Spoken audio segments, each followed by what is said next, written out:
Super star Krishna నటించిన 150వ చిత్రం దొంగలకు సవాల్. ఇందులో మిలిటరీ కెప్టెన్గా హీరో కృష్ణ నటించారు.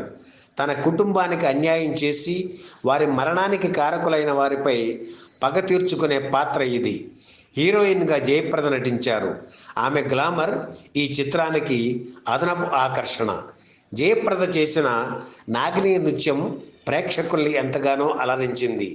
క్రైమ్ చిత్రాలు తీయడంలో తన ప్రత్యేకత చాటుకున్న దర్శకుడు కేఎస్ఆర్ దాస్ ఈ సినిమాతో మరోసారి నిరూపించుకున్నారు. మనుషుల్ని ప్రవేశపెట్టి వాటితో హీరో కృష్ణ చేసే ఫైట్స్ ఎంతో థ్రిల్లింగ్గా తీశారు. అలాగే టార్చర్ ఛాంబర్స్, హైటెక్ విలన్ ఆగడాలు ప్రేక్షకులకు కొత్తగా అనిపించాయి. 1979 మే 18న విడుదలైన దొంగలకు సవాల్ చిత్రం ప్రేక్షకుల్ని ఆకట్టుకుంది.